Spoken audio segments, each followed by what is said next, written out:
हम अध्ययन कर रहे हैं प्रभु यीशु मसीह की क्रूस की कथा का। ये जो घटना है प्रभु यीशु मसीह को महासभा में ले जाए जाने की, ये मैं आपको बताना चाहता हूं। मत्ती के सुसमाचार उसके 26वें अध्याय 57वें वचन से लेकर 68वें वचन तक, मरकुस का सुसमाचार 14वां अध्याय 53वें वचन से लेकर के 65वें वचन तक, लूका का सुसमाचार 22वां अध्याय उसके 66वें वचन से लेकर के 71वें वचन तक, यूहन्ना का सुसमाचार 18वां अध्याय उसके 19वें वचन से लेकर के 24वें वचन तक। तो यहां पर हम देखते हैं कि रात के लगभग 2 या सवा 2 बजे के बीच में प्रभु यीशु मसीह को उन लोगों ने पकड़ा, बल्कि पकड़ा नहीं कहेंगे, बल्कि प्रभु यीशु मसीह ने खुद अपने आप को उनको सौंप दिया। वो उसे लेकर के, प्रभु यीशु मसीह को लेकर के हन्ना के घर ले गए, हन्ना के आंगन में ले गए, जहां पर पतरस भी उनका पीछा करते करते चला गया था। तो पतरस जो है प्रभु यीशु मसीह के साथ साथ वहां तक गया, लेकिन उसने अपने आप को प्रकट नहीं किया। तो वहां हम देखते हैं कि रात के 2 बजे से लेकर सुबह भोर के तक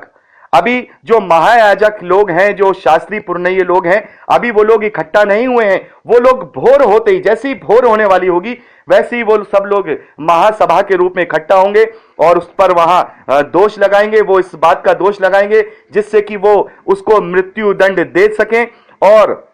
जिस प्रकार से हमने पढ़ा है कि जो महायाजक, उस साल का जो महायाजक था जिसका नाम काइफा था, उसने और उन लोगों ने वहां प्रभु यीशु मसीह के विरोध में षड्यंत्र करा, उसको मार डालने के लिए षड्यंत्र रचा था।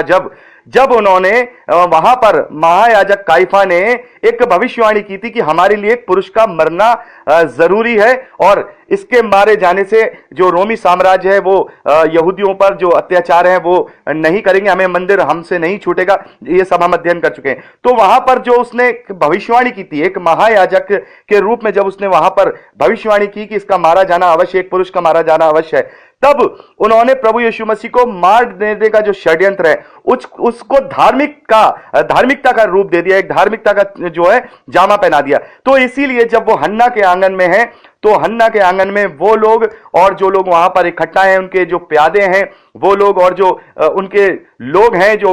महायाजक के लोग हैं, जो शास्त्रियों पुरनियों के लोग हैं, जो प्रभु यीशु मसीह को पकड़ने आए थे, तो वो उसके लिए गवाहियों को ढूंढ रहे हैं। वहां पर प्रभु यीशु मसीह के विरोध में कोई ऐसी गवाही को ढूंढ रहे हैं, ऐसे 2 या 3 लोगों की गवाहियों को ढूंढ रहे हैं, जिससे कि जब भोर होते ही, जब महासभा का गठन होगा, तो हम ये साबित कर सकें कि इसके ऊपर हम दोष साबित कर सके, ताकि इसे हम मृत्यु दंड दे सकें, ऐसे हम क्रूस पे चढ़ा सकें। तो वहां हम देखते हैं कि उसी आंगन में जो हन्ना, मैं आपको बता दूं, ये हन्ना जो है ये महायाजक काइफा का ससुर है और ये इसी योजना में वो लोग शामिल हैं, उसी षड्यंत्र में वो लोग शामिल हैं, जिससे कि जो महायाजक काइफा है उसकी जो बात है, जो उसने सलाह दी थी कि एक पुरुष का मरना अवश्य है, जरूरी है, मरना अच्छा है,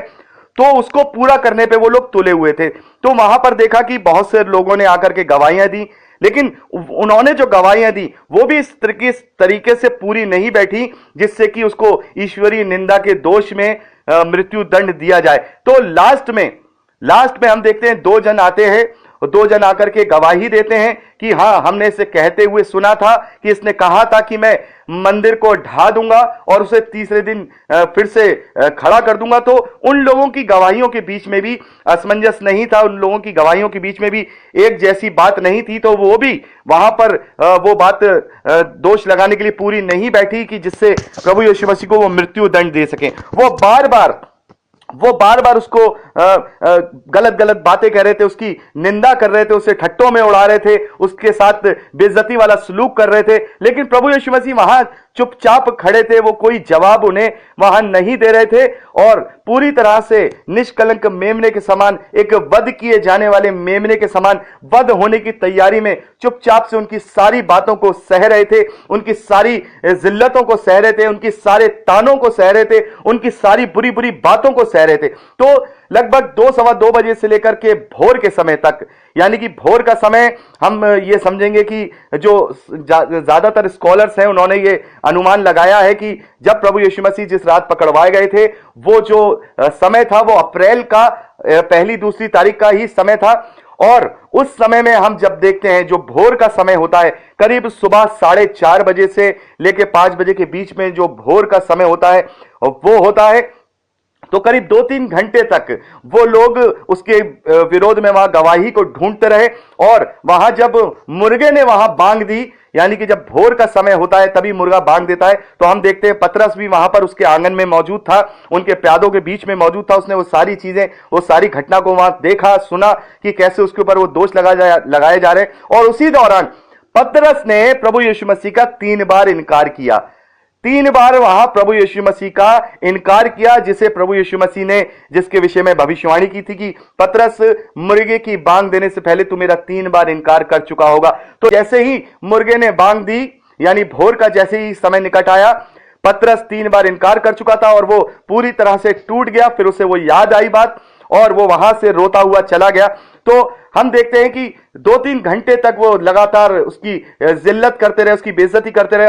और उसके विरोध में झूठी गवाहियां ढूंढते रहे, उसको बुरी बुरी बातें बोलते रहे, लेकिन वो उसके विरोध में कोई ऐसी ठोस गवाही ढूंढ नहीं पाए। तो सुबह होते ही करीब 4:30 पौने 5 बजे जब महासभा इकट्ठी हुई, जो महायाजक काइफा और जो प्रधान लोग हैं, जो पुरनइये लोग हैं, जो शास्त्री लोग हैं, वो सारे के सारे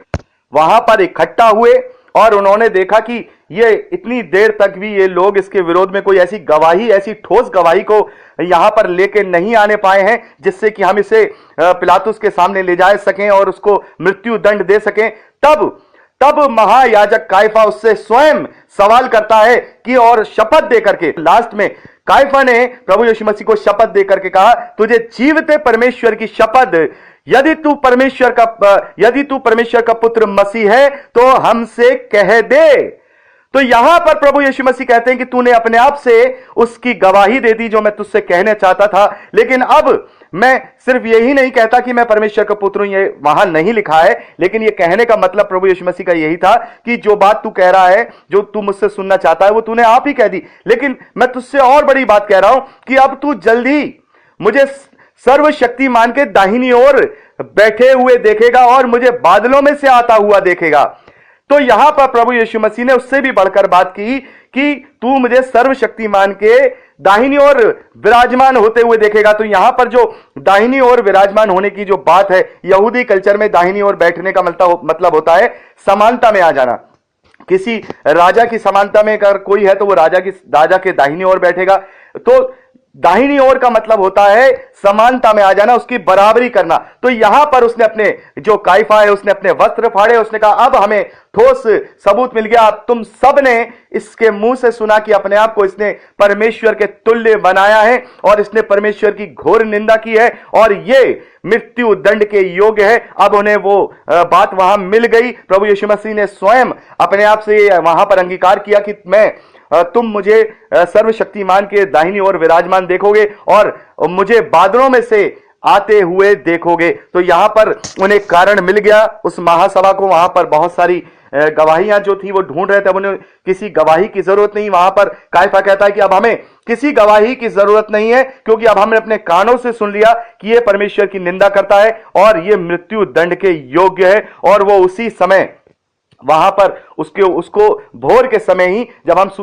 चारों सुसमाचारों को पढ़ेंगे तो देखेंगे भोर होने के साथ ही जैसे दिन होने लगा, वैसे ही वो लोग उसे पिलातुस के सामने ले गए। तो वहां पर जो ये सारे घटनाक्रम हुए हैं, पहला जो 2:15 बजे से लेकर के, या कहे 2 बजे से लेकर रात के सुबह 5 बजे तक ये सारे घटनाक्रम हुए हैं कि पहले वो हन्ना के आंगन में है, वहां पर पतरस भी है और वहां पर वो सारे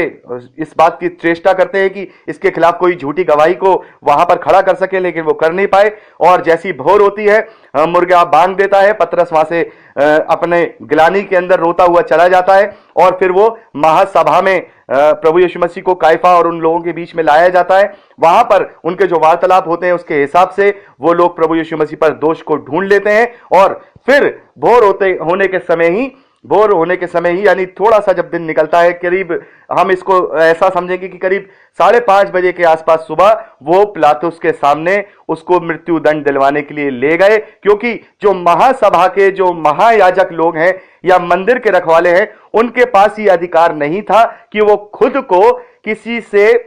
खुद को अपने आप से किसी को मृत्यु दंड दे सके। यह अधिकार केवल गवर्नर के पास था। और जो उस वक्त जो यहूदा राज्य का जो गवर्नर था, जो रोमी साम्राज्य, देखिए रोमी साम्राज्य तो सभी जगह था,